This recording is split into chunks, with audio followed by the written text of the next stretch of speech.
বাংলার এক শান্ত গ্রামে পদ্মার পাড়ে রফিক নামক এক যুবক বাস করত।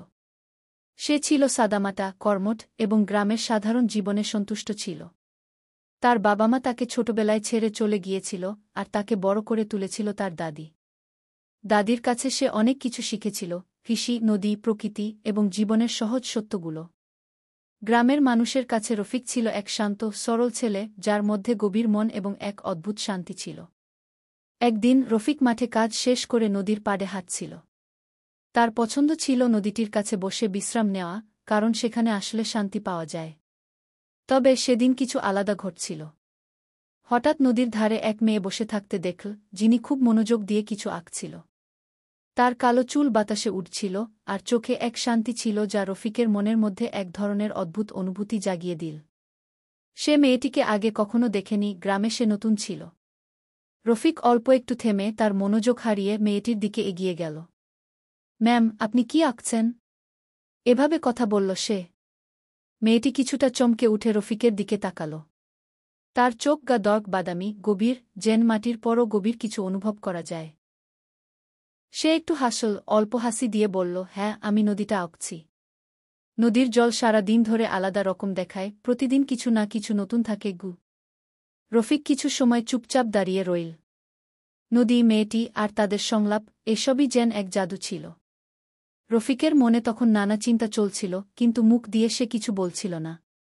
কিছু সময় পর মেয়েটি নিজেই আবার বলল, আপনি কোথায় থাকেন? রফিক একটু বিস্মিত হয়ে উত্তর দিল, গ্রামে। এই নদী পাড়েই আমার বাড়ি। মেয়েটি তখন বলল, আহ, তাহলে আপনি এখানকার? আমি শহর থেকে এসেছি। এই গ্রামের শান্তি আমাকে বেশ ভালো লাগে গে। শহর? রফিক একটু অবাক হয়ে প্রশ্ন করল, কেন, এখানে কি আপনি বেড়াতে আসেন? মেয়েটি অল্প একটু হাসল, হ্যাঁ, আসলে শহরের কোলাহল থেকে একটু শান্তি খুঁজতে এখানে এসেছি গু। রফিক ভাবল, কি অদ্ভুত! শহরের কোলাহল থেকে শান্তির খোঁজ এখানে। তারপর কিছু সময় নীরবতা ছিল, তবে দুজনের মধ্যে একটা অদ্ভুত সম্পর্ক তৈরি হতে শুরু করেছিল। মেয়েটি আবার বলল, আপনি কি প্রতিদিন নদীর পাড়ে আসেন? রফিক একটু হেসে বলল, হ্যাঁ, এখানে আসা আমার অভ্যাস। নদী আমার ভালো বন্ধু গু। মেয়েটি তার চোখে কিছুটা কৌতূহল দেখিয়ে বলল, এটা তো অনেক সুন্দর কথা গু। তাদের আলাপ শেষ হয়ে গেল, কিন্তু মেয়েটি বলল, আগামীকাল আবার দেখা হবে কি? রফিক একটু অবাক হয়ে কিন্তু মিষ্টি হাসি দিয়ে বলল, হয়তো গু।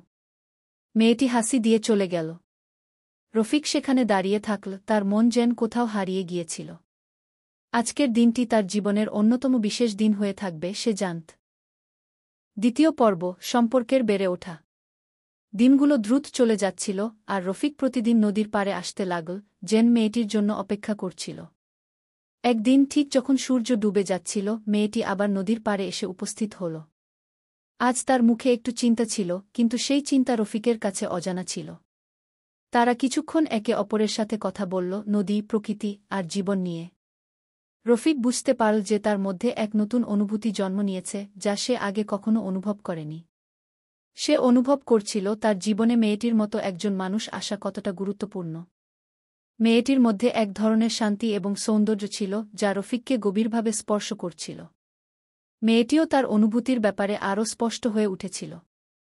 সে বুঝতে পারছিল রফিকের মতো একজন সহজ, সরল, কিন্তু গভীর মনোভাব সম্পন্ন মানুষের সাথে সম্পর্ক গড়ে তোলা তার জন্য খুব গুরুত্বপূর্ণ। রফিকের কথা বলার ভঙ্গি, তার চোখের দৃষ্টি, সবকিছুই যেন তাকে নিরাপদ এবং সুখী করে তুলছিল। একদিন রফিক মেয়েটিকে নদীর পাড়ে আসতে দেখে বলল, মেয়া, আমি জানি আমাদের পৃথিবী আলাদা। তুমি শহরে থাকো, আর আমি এখানে।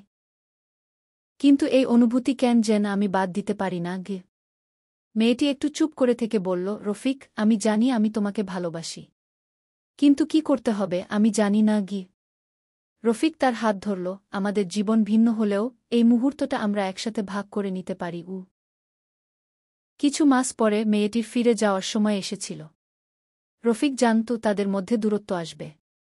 তবে তারা একে অপরকে বিদায় বলার সময় তাদের হৃদয়ে কিছু নতুন আশা আর বিশ্বাস জন্ম নিয়েছিল। তারা জানত তাদের সম্পর্ক কখনো শেষ হবে না, নদীর মতো এটা চিরকাল চলবে। বিদায়ের দিন রফিক মেয়েটির চোখের দিকে তাকিয়ে বলল, যত দূরই যাও, আমি এখানে থাকব। আমার মন তোমার সাথে থাকবে গুই।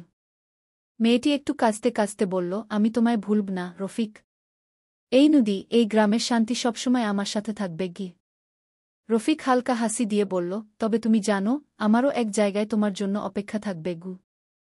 গাড়ি চলে গেল, আর রফিক নদী পাড়ে দাঁড়িয়ে রইল, জানত একদিন আবার তারা একে অপরকে দেখতে পাবে। চতুর্থ পর্ব, পুনর্মিলন। অনেক বছর পর মেয়েটি, যার নাম এখন মায়া, ফিরে এল। সে সফল এক চিত্রশিল্পী হয়ে উঠেছিল। কিন্তু তার হৃদয়ের মধ্যে রফিকের জন্য যে জায়গা ছিল তা কখনোই বদলায়নি। আবারও সেই নদী, সেই চিরন্তন শান্তি, আর সেই সাদামাটা যুবক রফিক তার জীবনে ফিরে আসল। আজ তাদের প্রেমের গল্প সম্পূর্ণ ভিন্নভাবে লিখিত হচ্ছে। এটি আর কোনো আক্ষেপ বা দূরত্বের গল্প নয়, বরং একটি অটুট এবং পবিত্র সম্পর্কের গল্প, যা নদী এবং প্রকৃতির মতো চিরকাল স্থায়ী হবে। এই গল্পটি অনেক দিনের পরিণতি। একে অপরকে হারানোর ভয় নেই, দুজনের প্রেম এবং মনোভাব একে অপরকে শক্তি দেয় সময়ের সাথে সাথে।